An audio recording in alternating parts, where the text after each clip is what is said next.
Séminaire de formation du mois d'avril 2020. Thème à l'école du Saint-Esprit. Troisième enseignement. Apprenons à parler le langage de l'esprit. Apprenons à parler le langage de l'esprit.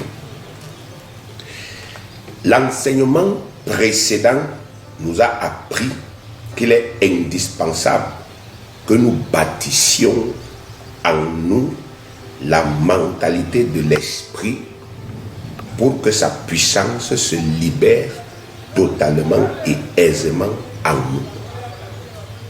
Il est indispensable que nous bâtissions en nous la mentalité de l'esprit si nous voulons que la puissance de cet esprit se libère et coule aisément en nous. Lorsque le surnaturel devient naturel dans la vie de quelqu'un, ce n'est pas la magie, c'est le résultat du renouvellement de son intelligence. L'apôtre Pierre, la Bible dit de lui qu'il était un homme du peuple sans aucune instruction.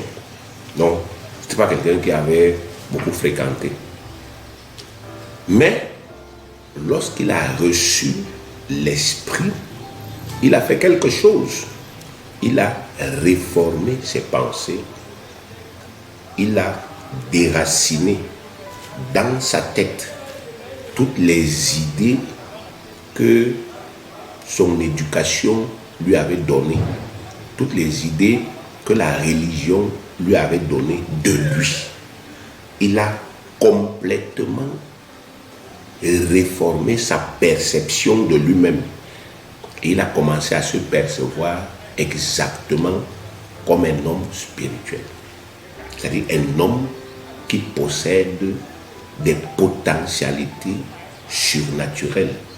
Un homme qui a des aptitudes différentes de celles des humains. C'est en réalité de ça qu'il est question, bien-aimés.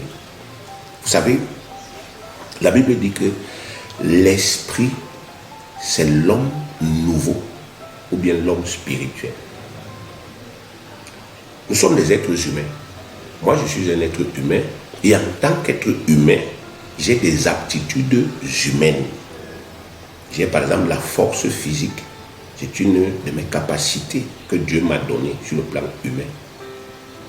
J'ai la motricité. Quand je veux marcher, je n'ai pas besoin de prier. J'ai la capacité de marcher. Et ça obéit à mon cerveau. Ça obéit à mon intelligence. Ça obéit à ma volonté. Donc quand je veux marcher, je marche. J'ai la capacité, n'est-ce pas, effectivement, de voir. Quand je veux voir, je vois. Je ne prie pas d'abord avant de voir. Donc, il y a un certain nombre de capacités que je possède sur le plan humain. Et je les utilise naturellement. Tout être humain qui possède ces capacités-là, sauf s'il est malade ou handicapé, les utilise naturellement. J'utilise mon bras naturellement. C'est mon bras. Il est commandé par ma volonté. Parce qu'il fait partie des membres que Dieu m'a donnés. Donc quand je veux utiliser mon bras, je l'utilise. Je n'ai pas besoin de faire la magie. Si je veux prendre mon téléphone, je prends mon téléphone naturellement. Donc je n'ai pas besoin, n'est-ce pas, effectivement, de faire la magie parce que mon bras m'appartient. Je sais que mon bras est à moi et je sais que mon bras est soumis à ma volonté. Je vais travailler avec ce bras. Je travaille naturellement. Alors, ce qui est vrai sur le plan humain, l'est aussi sur le plan spirituel. Si je veux travailler avec la main de l'esprit, il faut, n'est-ce pas, effectivement, que je croie que j'ai une main spirituelle et que j'ai, n'est-ce pas, la capacité d'utiliser cette main spirituelle. La Bible dit que l'esprit, c'est l'homme nouveau. L'homme.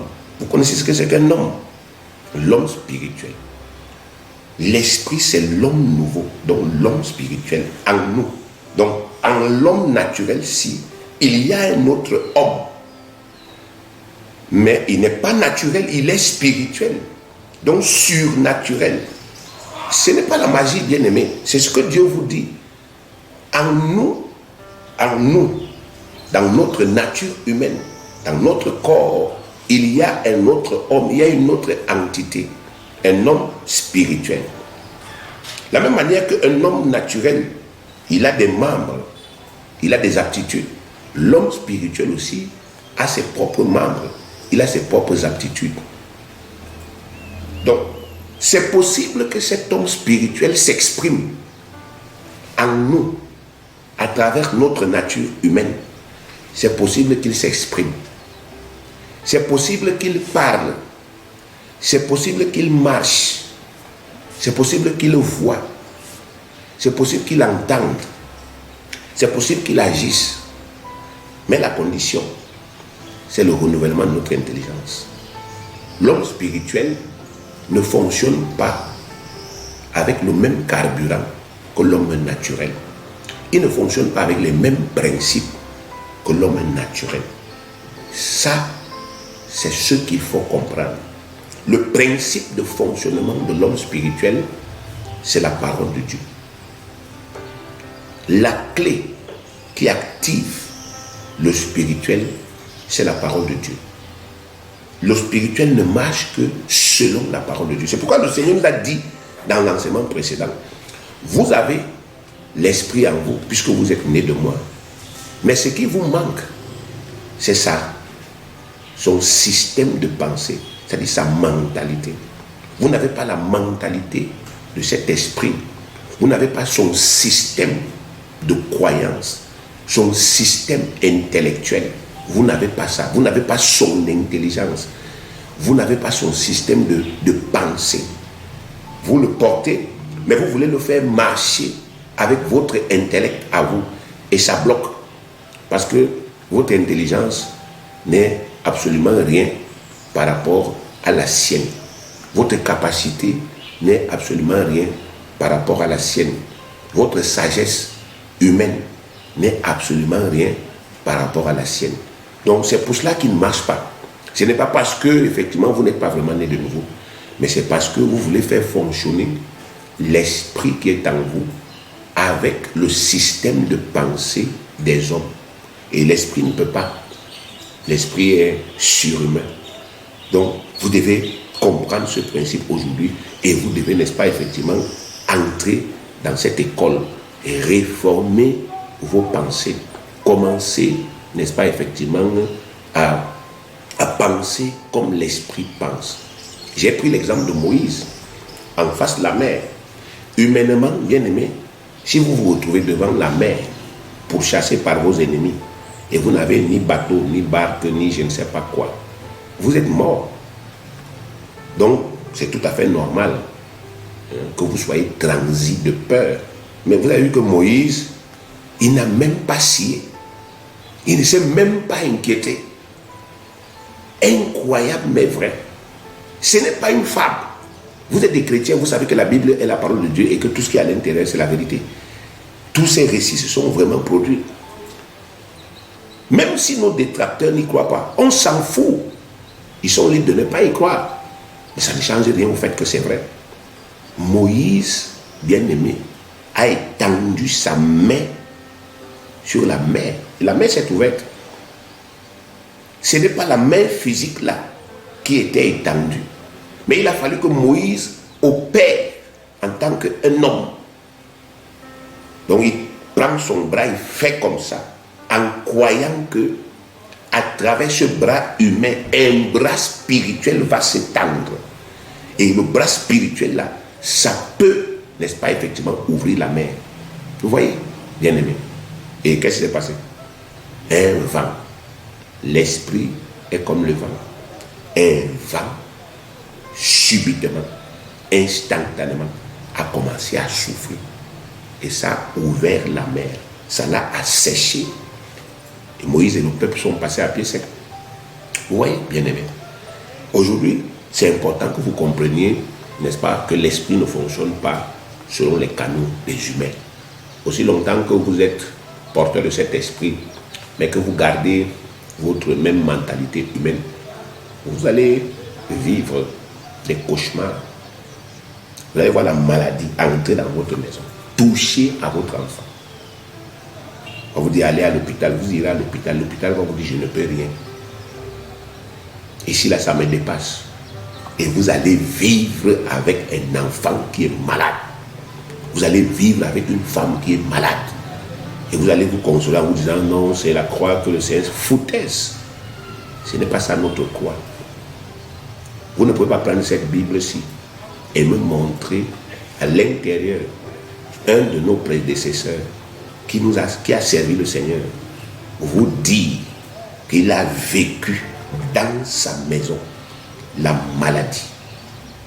Il a vécu dans sa famille la maladie, sans, n'est-ce pas, effectivement, avoir la joie d'expérimenter la guérison surnaturelle. Ça n'existe pas. Chaque fois qu'un serviteur de Dieu a été attaqué par la maladie, il a été guéri.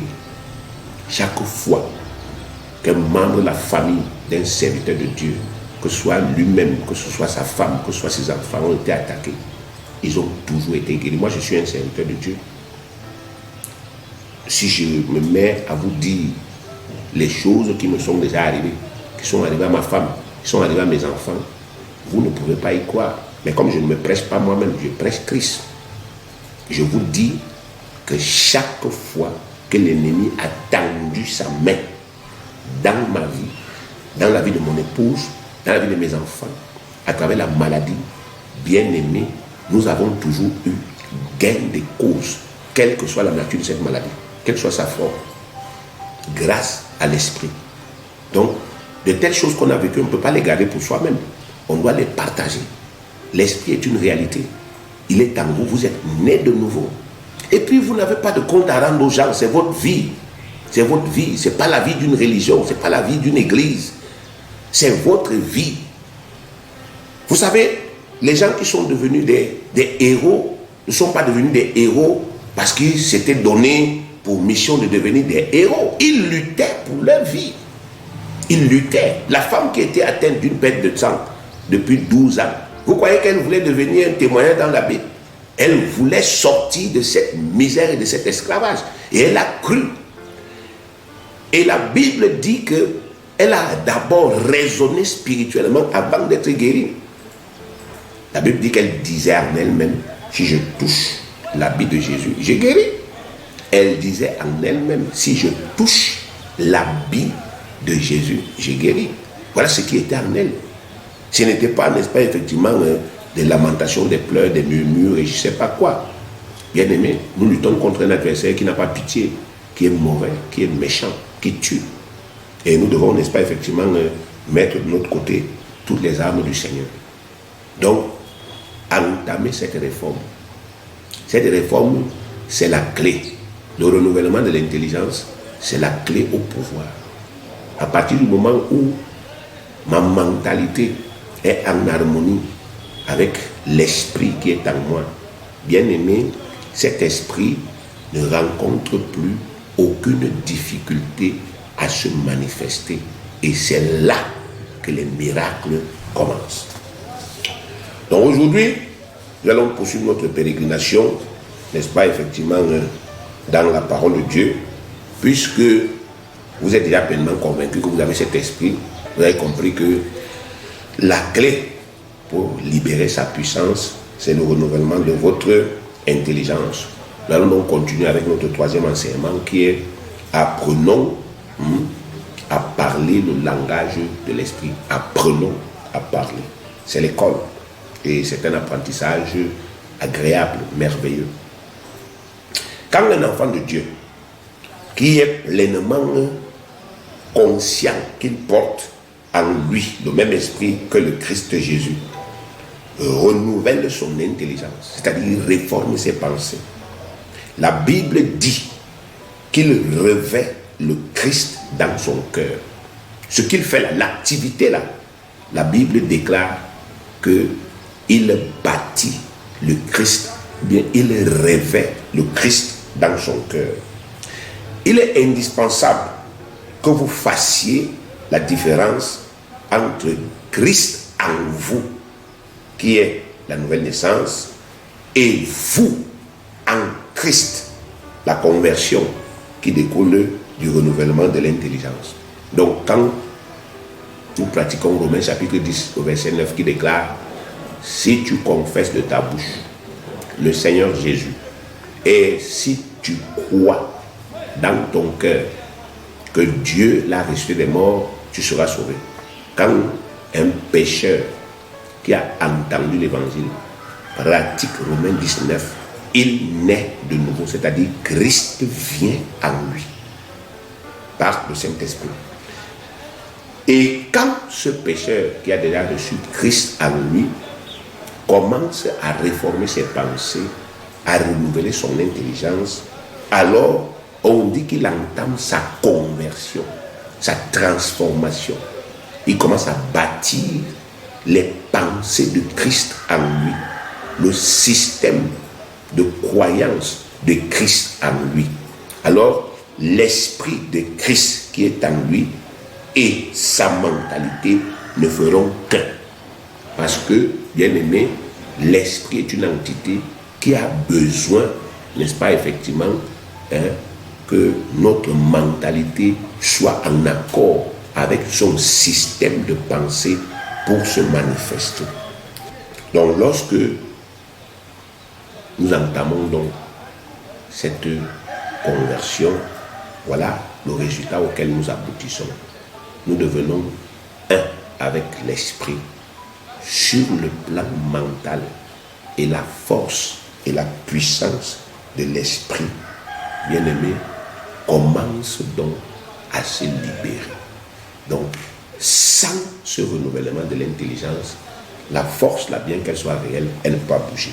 Lisons Éphésiens chapitre 3, verset 14 au verset 19. Il est écrit: à cause de cela, je fléchis les genoux devant le Père, duquel tire son nom toute famille dans les cieux et sur la terre, afin qu'il vous donne, selon la richesse de sa gloire, d'être puissamment fortifié par son Saint-Esprit dans l'homme intérieur, en sorte que Christ habite dans vos cœurs par la foi. Vous entendez? Christ est déjà dans vos corps par le Saint-Esprit, mais il est indispensable qu'il habite dans vos cœurs, c'est-à-dire que ses pensées, ses croyances, ses sentiments et sa foi deviennent la norme de votre cœur.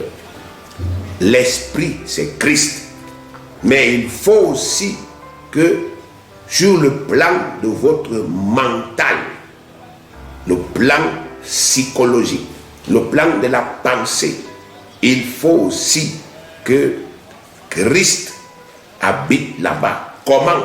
Par le renouvellement de l'intelligence. Vous devez bâtir son système de croyance. Dans quel but? Afin qu'étant enraciné et fondé dans l'amour, vous puissiez comprendre avec tous les saints quelle est la largeur, la longueur, la profondeur et la hauteur, et connaître l'amour de Christ qui surpasse toute connaissance, en sorte que vous soyez remplis jusqu'à toute la plénitude de Dieu.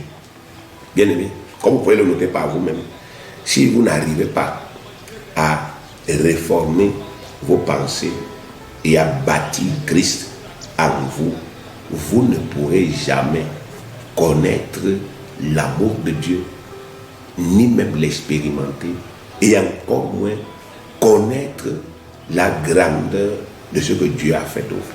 Vous ne pourrez jamais libérer cet esprit.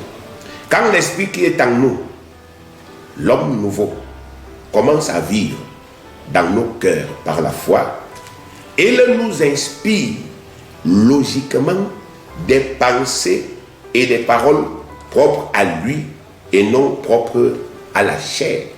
Quand l'esprit vit en moi, il m'inspire des paroles qui sont propres à lui, l'esprit. Donc il me fait parler comme lui-même aurait parlé s'il était, n'est-ce pas, en face des choses que je vis, en face de la maladie. Il me fait parler comme Christ aurait parlé.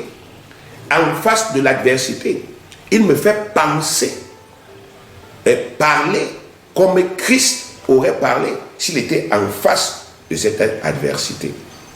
La parole de Dieu nous affirme que l'Esprit de Dieu qui est en nous, que Dieu nous a donné, n'est-ce pas, effectivement, en Christ, c'est l'Esprit de son moi.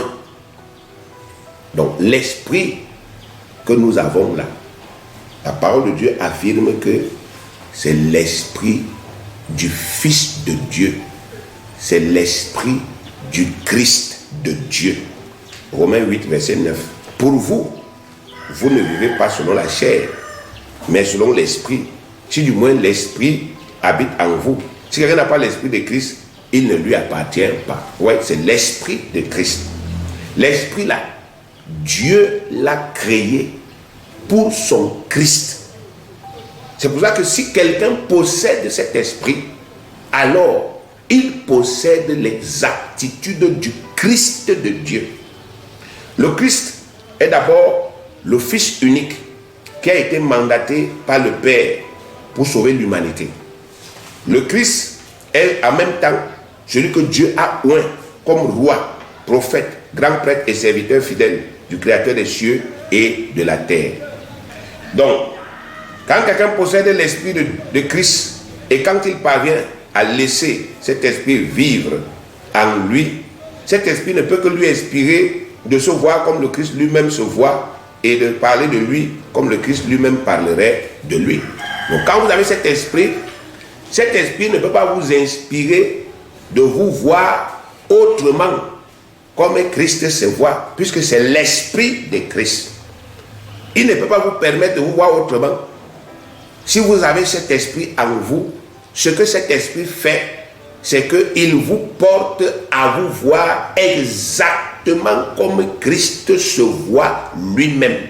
Et logiquement, si vous vous voyez déjà comme Christ se voit, logiquement, vous allez aussi parler de vous comme Christ parlerait de lui. Vous ne pouvez pas porter l'esprit de Christ et réfléchir autrement que comme le Christ lui-même réfléchit. Les premiers apôtres, bien aimés, je vous dis qu'ils ont vécu, ils étaient des hommes quelconques. Mais quand ils ont reçu cet esprit, ils ont réformé leur pensée. Et ils ont commencé, et je dis bien commencé, à se percevoir comme des Christ sur la terre. C'est pourquoi ils pouvaient faire le job de Christ aussi aisément, avec la puissance de Christ. Le Christ lui-même leur a dit que quoi? Jean chapitre 14, le verset 12. En vérité, je vous le dis, celui qui croit en moi fera aussi les œuvres que je fais, et il en fera de plus grandes, car je m'en vais au Père. Vous voyez, aujourd'hui, les gens, n'est-ce pas, effectivement, bien aimés, ils biaisent avec la parole de Dieu. Je vous ai dit qu'un christianisme qui ne se limite qu'à la morale chrétienne, c'est déjà un christianisme mort. Parce que même pour respecter la morale chrétienne, bien aimé, il faut que l'esprit vive en nous. Si l'esprit ne vit pas, vous ne pouvez pas respecter la morale chrétienne. Vous ne pouvez pas vivre, n'est-ce pas, effectivement, dans la sanctification si l'esprit ne vous donne pas la capacité. Vous faites comment?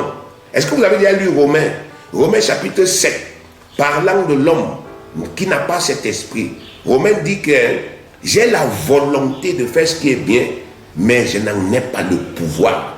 Parce qu'à l'intérieur de moi, il y a une force qui agit et qui me rend prisonnier de ma chair. Et cette force, c'est le péché.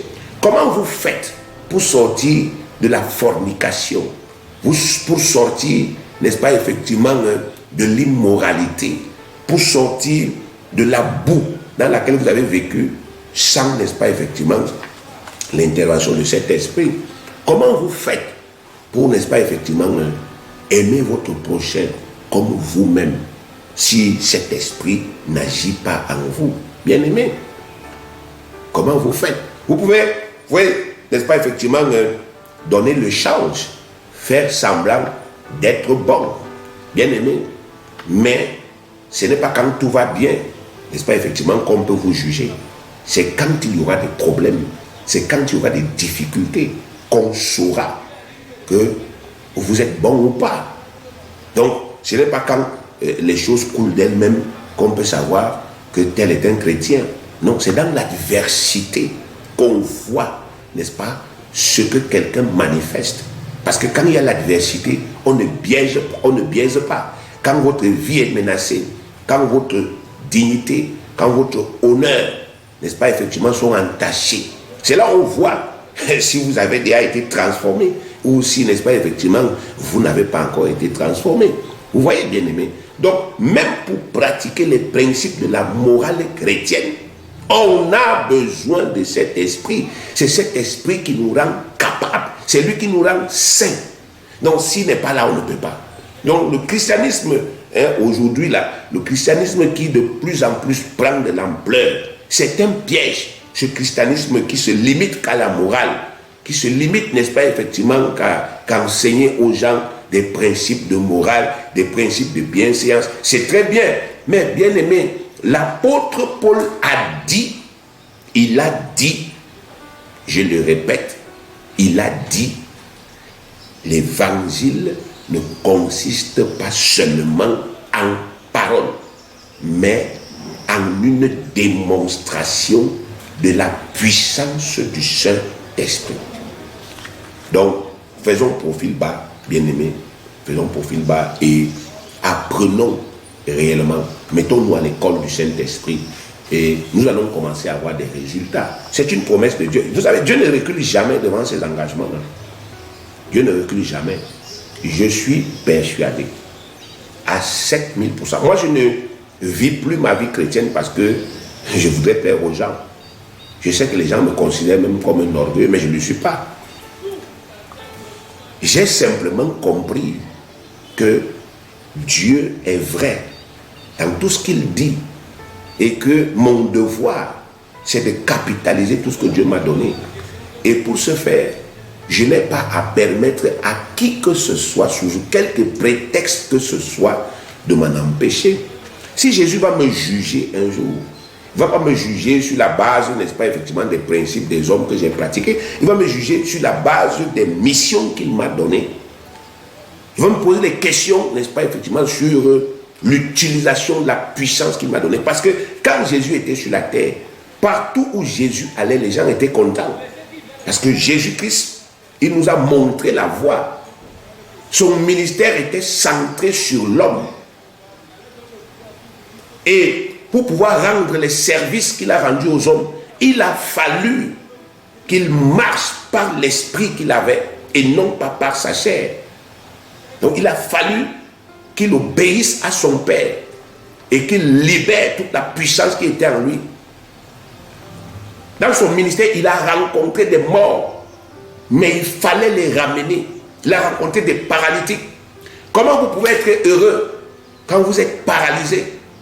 Et n'est-ce pas, effectivement, bien aimé, il n'y a aucune solution pour vous. Comment vous pouvez être heureux? Vous êtes dans une église, vous avez le sida, et on vous dit non. Contentez-vous tous les jours des antirétroviraux. Vivez cet esclavage-là. Portez ça, c'est votre croix. Et que personne ne peut se lever là pour dire non. Prions le Seigneur pour ta guérison. Comment est-ce que vous pouvez être heureux si vous êtes dans une telle église? Jésus-Christ, bien-aimé, il nous a montré le chemin. Il a utilisé son pouvoir pour restaurer les gens.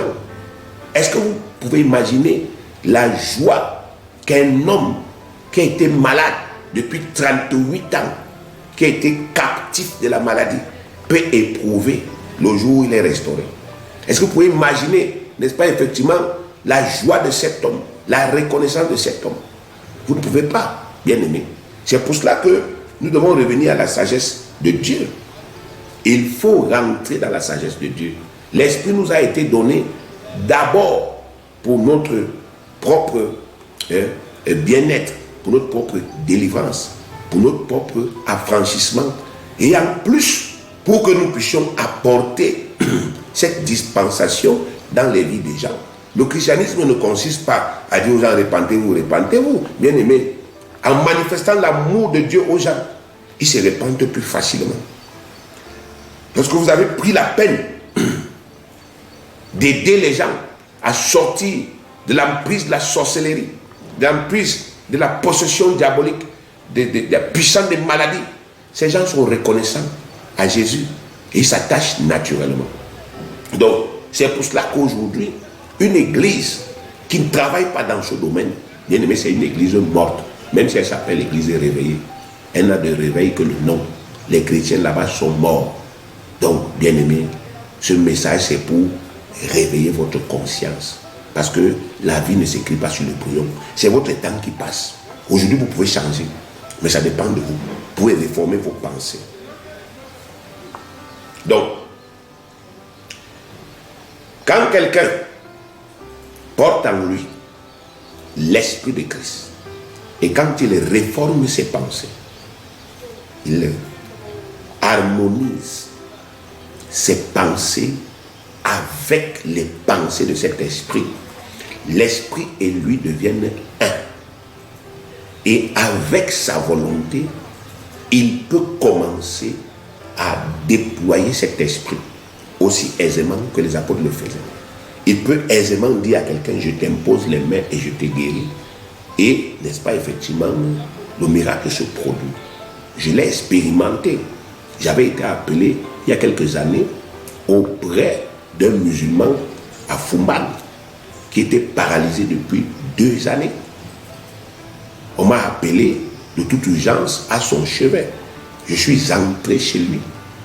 Il était couché dans sa chambre et son père était au salon.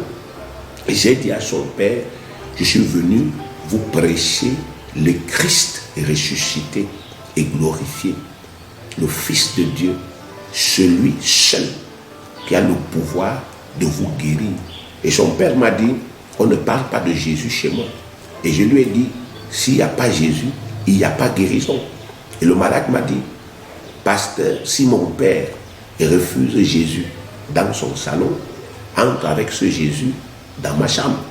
Et je suis entré, je lui ai parlé de Jésus, je lui ai parlé de la croix, et je lui ai parlé du Saint-Esprit qui nous avait été donné pour les restaurer, pour restaurer ceux qui croiraient. Il m'a dit qu'il croyait, il était sincère. Je lui ai juste imposé les mains et j'ai dit, je te guéris au nom de Jésus. Je l'ai pris par la main, lève-toi au nom de Jésus et marche. Il s'est levé.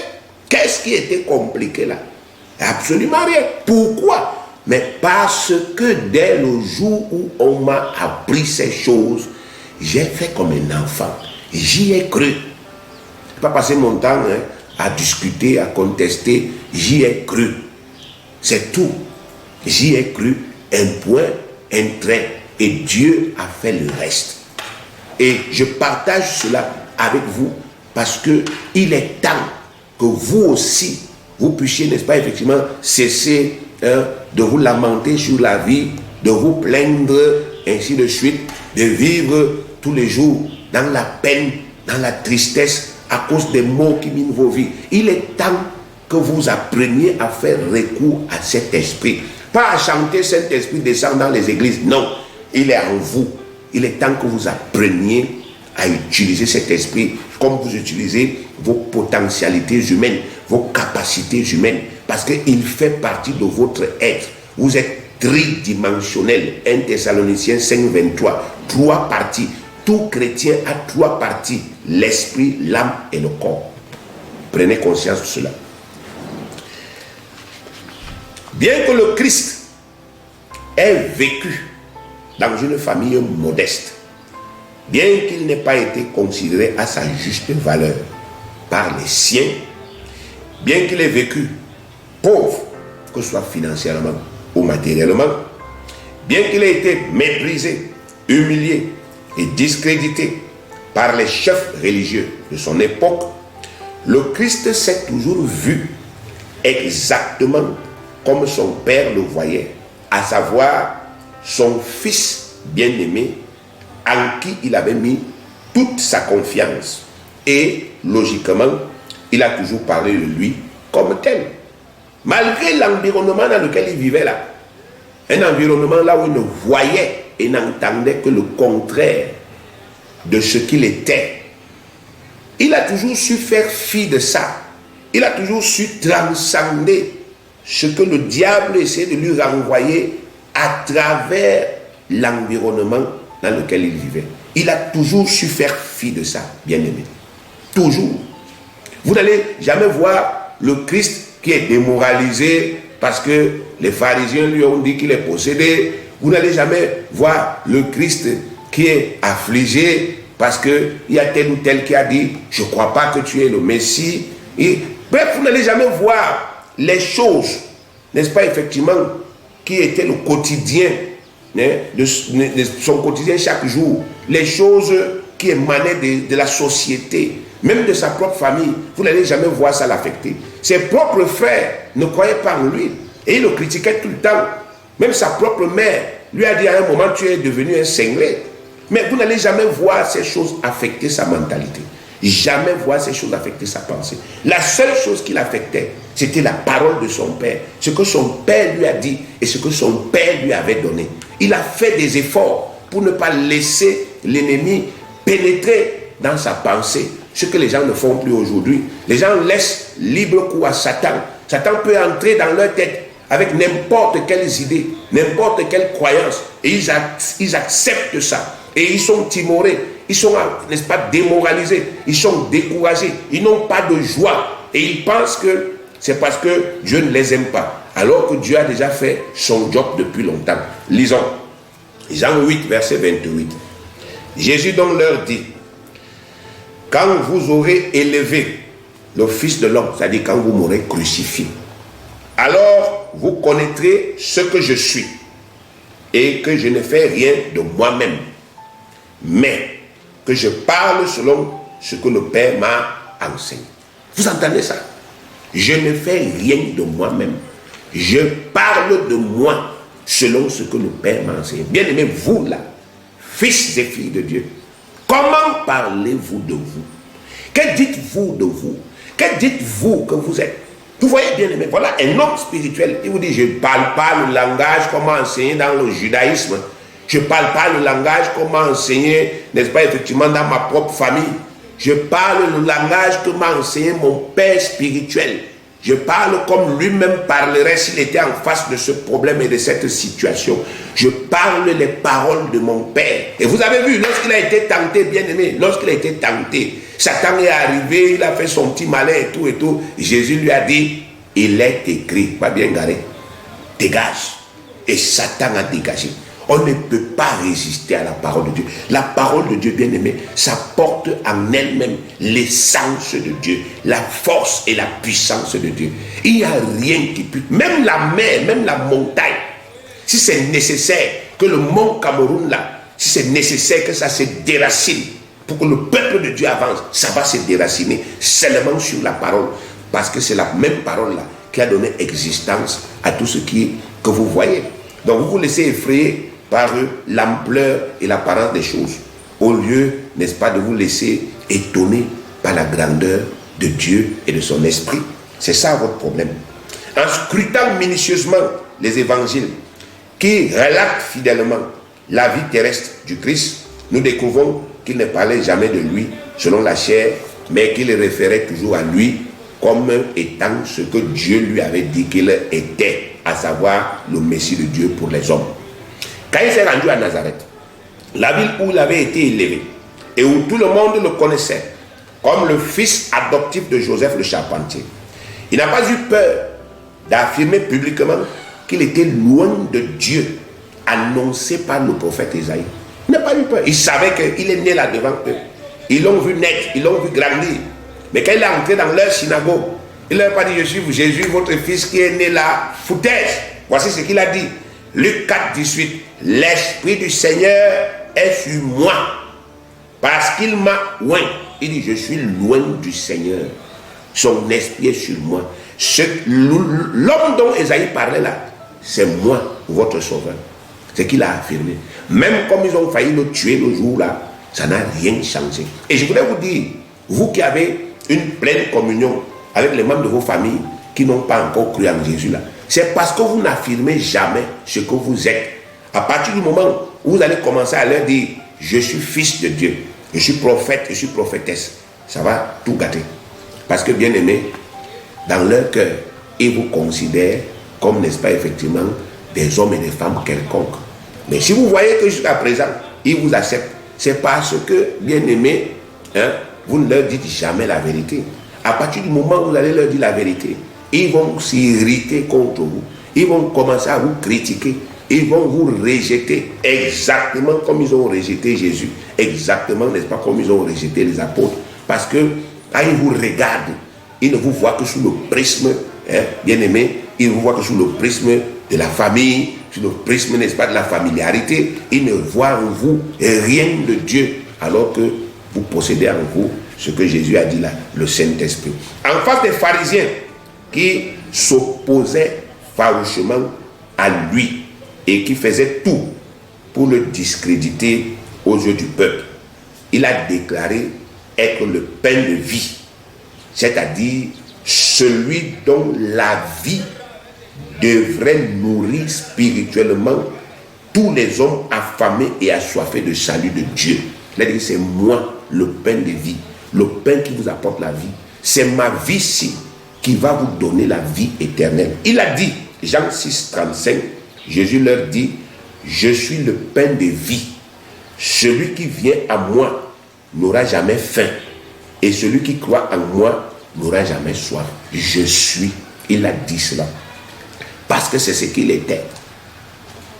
Devant les mêmes pharisiens, hostiles et haineux, il n'a pas hésité à affirmer qu'il était la lumière du monde. C'est-à-dire celui qui apporte aux hommes la vraie vérité sur Dieu et sur le salut. Jean 8, 12. Jésus leur parla de nouveau et dit, je suis la lumière du monde. Celui qui me suit ne marchera pas dans les ténèbres, mais il aura la lumière de la vie. Vous voyez ce qu'il a dit de lui là, dans Jean 8, il a aussi dit ça de nous, dans Jean 5. Il a dit, vous êtes le sel de la terre et vous êtes la lumière du monde. Mais aujourd'hui, c'est le monde qui nous enseigne. Le monde qui dit non, ici, votre foi est exagérée. Ce n'est plus logique. Comment vous pouvez dire qu'on peut imposer les mains à un malade qui souffre du Covid-19 et il est guéri? Le monde nous enseigne. Et beaucoup de chrétiens, n'est-ce pas, effectivement, apeurés, et craintifs et ignorants, ils font profil bas devant le monde. Au lieu de dire au monde, ferme ta gueule, tu ne connais pas Dieu. C'est nous, les fils de Dieu, qui le connaissons, c'est notre Père. Tu ne peux pas nous parler de notre Père. Nous le connaissons. Il est notre papa. Et je te dis, et nous vous disons, qu'il nous a donné le pouvoir de guérir les malades, peu importe la nature de la maladie, simplement par l'imposition des mains. Aujourd'hui, vous avez même certains chrétiens qui discréditent les autres. Vous imaginez ça? Qui se font les alliés du monde. Ils disent non, vous savez, ce christianisme-là, c'est un christianisme dépassé, c'est un christianisme kérigmatique. C'est parce qu'à l'époque des apôtres, il n'y avait pas trop d'hôpitaux. Et maintenant qu'il y a trop d'hôpitaux, ce n'est plus nécessaire d'enseigner de telles choses. Mais bon, ces gens-là, vous savez, ils ne sont pas très évolués. Foutaise! C'est un mensonge. C'est du mensonge. C'est parce que, bien aimé, ils ont, n'est-ce pas, effectivement, peur d'assumer ce que Dieu a dit dans sa parole. Vous savez, quand Dieu donne un décret, il faut que ce décret soit annulé par un autre décret avant, bien aimé, qu'on cesse de le respecter. Si Dieu énonce, il édicte une loi aujourd'hui, pour que la loi la soit annulée, il faut que lui, Dieu, il promulgue une nouvelle loi qui va annuler la précédente. Or, lorsqu'il a parlé dans Marc 16, 17 à 18, bien aimé, il n'y a pas une autre loi qui est venue l'annuler. Dans Marc, il a dit, imposez les mains aux malades afin de les guérir. Quand vous lisez de Marc 16, 17 à 18, jusqu'à l'Apocalypse, il n'y a aucune loi aucun décret qui vient annuler Marc. Mais aujourd'hui, les gens vous disent que non, ce n'est plus valable. Vous voyez un peu, bien aimé. Donc pourquoi ce n'est pas valable? Il ne s'appuie pas sur la parole de Dieu pour vous dire que ce n'est plus valable. Mais il s'appuie sur la science pour vous dire que ce n'est pas valable. Donc, ils utilisent les logiques humaines, ils utilisent les choses des hommes pour vous demander d'annuler quelque chose que Dieu a énoncé dans sa parole. Et vous n'avez pas le courage de leur dire non, foutaise. Vous savez, moi je le dis et je le redis, même si je n'arrive pas à ressusciter un mort pendant tout le temps de mon ministère, je vais toujours prêcher que Jésus nous a donné le pouvoir de ressusciter les morts.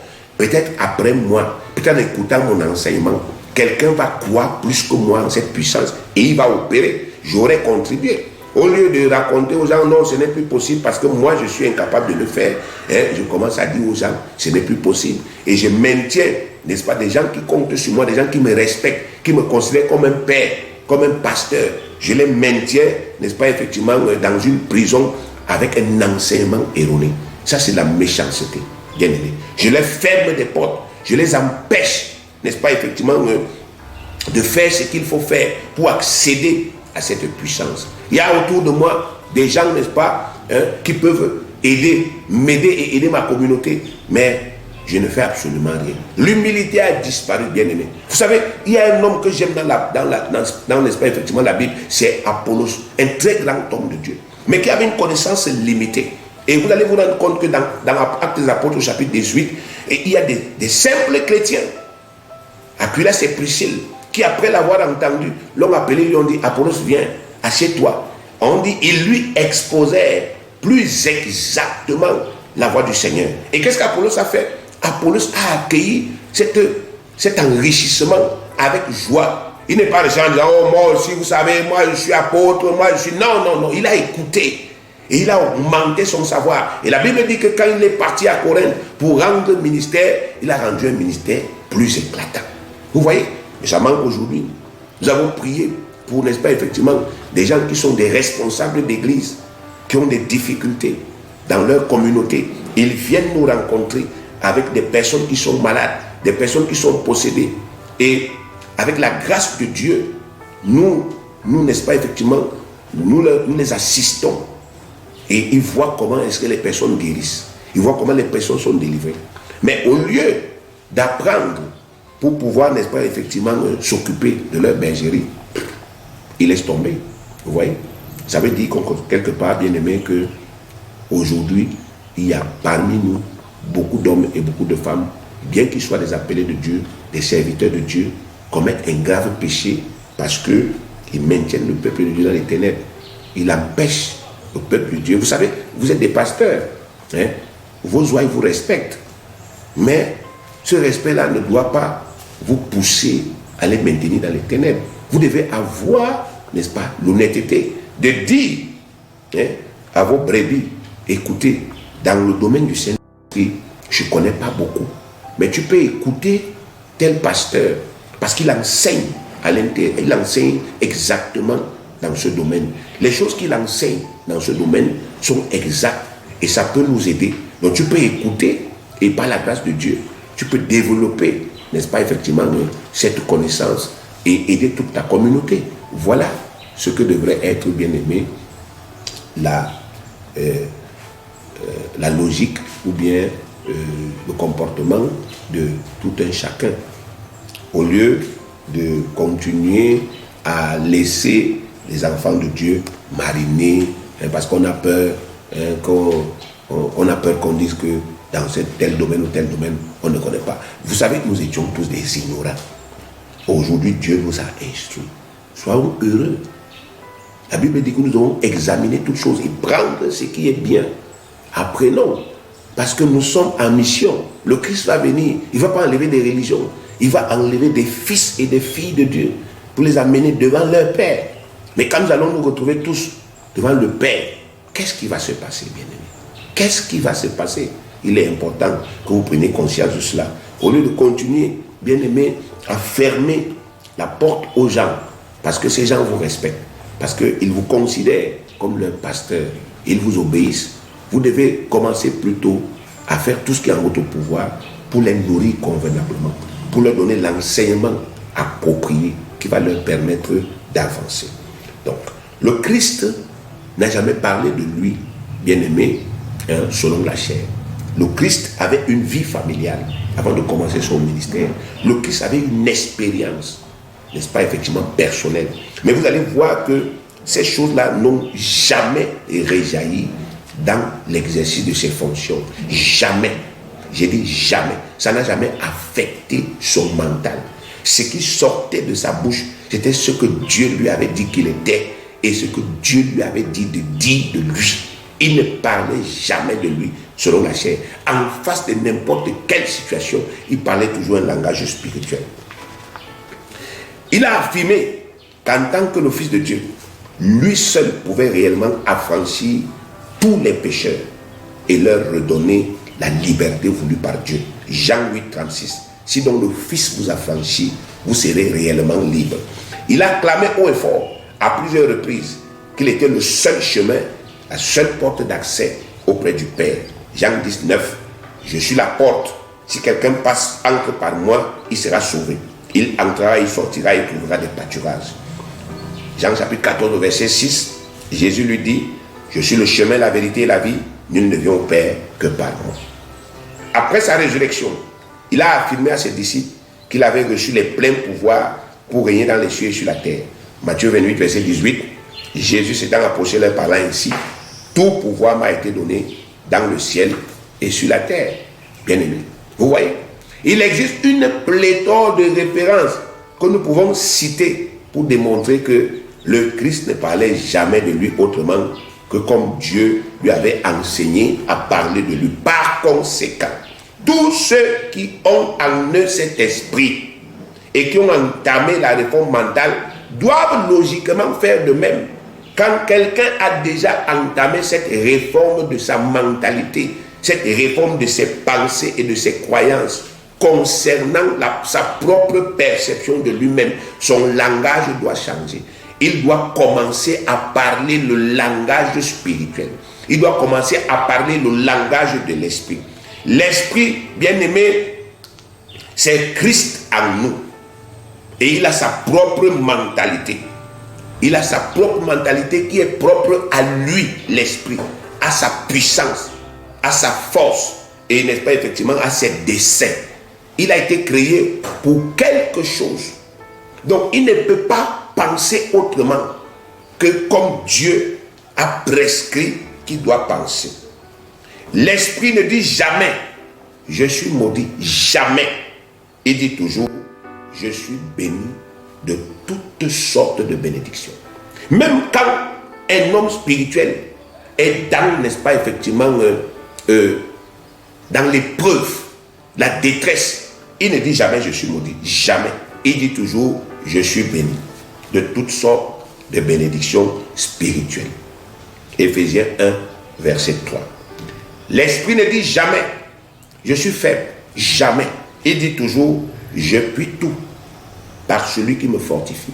L'épreuve là, je peux la supporter. L'adversité ci, je peux la surmonter.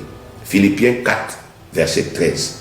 L'esprit ne dit jamais Satan est plus fort que moi, jamais, mais toujours celui qui est en moi est plus grand que celui qui est dans le monde. Toujours. Peu importe la nature, n'est-ce pas, effectivement, du mal qu'un homme spirituel rencontre, il ne dit jamais Satan est plus fort, le démon est plus fort, la sorcellerie est plus forte, l'envoûtement est plus fort. Non.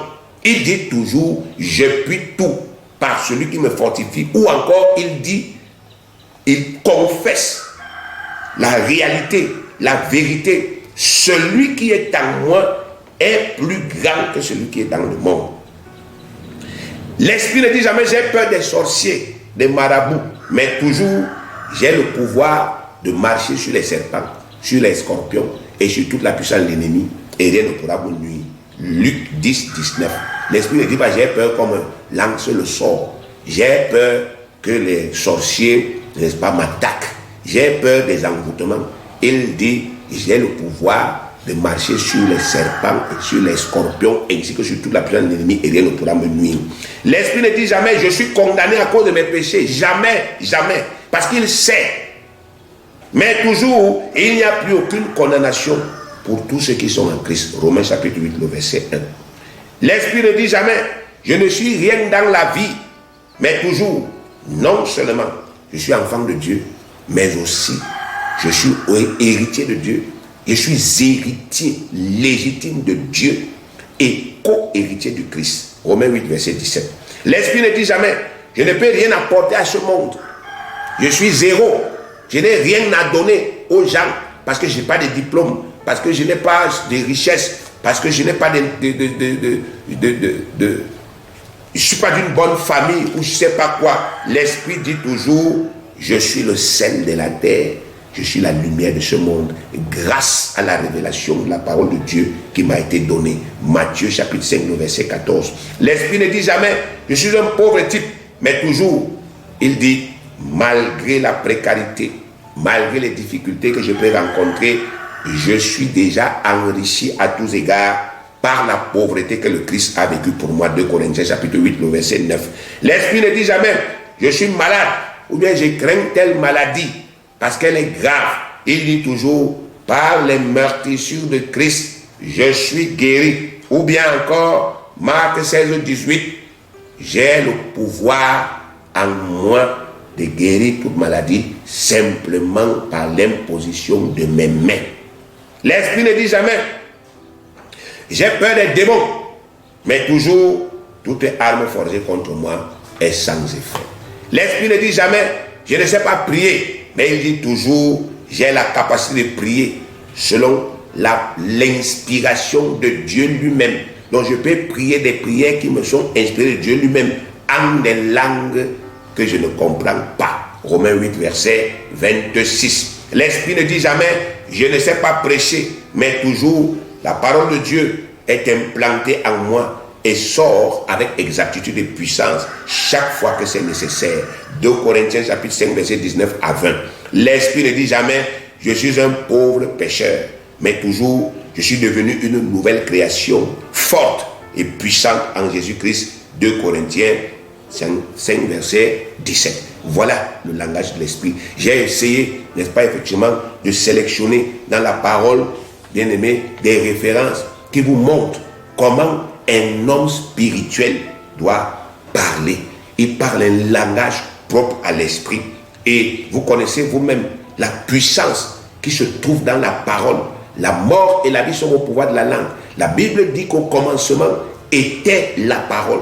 C'est-à-dire à l'origine de tout ce que vous voyez, il y a la parole. C'est la parole de Dieu qui établit, n'est-ce pas, effectivement, les normes. C'est la parole de Dieu qui établit, n'est-ce pas, effectivement, les nouveaux commencements. Si vous voulez que des choses changent dans votre vie, vous devez commencer à professer cette parole, parce que cet esprit qui est en vous a la capacité de l'accomplir. Chaque fois que Dieu prononce la parole, bien aimé, c'est l'esprit qui se charge de l'accomplir. L'esprit a sa propre science, sa propre, n'est-ce pas, effectivement, puissance. Mais c'est vous qui devez le comprendre. À partir d'aujourd'hui, bien aimé, rentrez dans cette écriture. Allez fouiller ça. Ne parlez plus n'importe comment. Commencez, je vous dis, commencez dès aujourd'hui à parler le langage de l'esprit. Vous allez voir comment est-ce que des choses vont commencer à se manifester dans votre vie. Commencez à parler le langage de l'esprit et vous commencerez à voir les miracles. Que le Seigneur vous bénisse abondamment, bien-aimé. Que le Seigneur vous encourage. Que le Seigneur vous fortifie. Ne reculez devant rien. N'ayez pas peur d'échouer, de faire des erreurs. Dieu est votre Père et il suppléera toutes vos faiblesses. Au nom de Jésus, soyez bénis.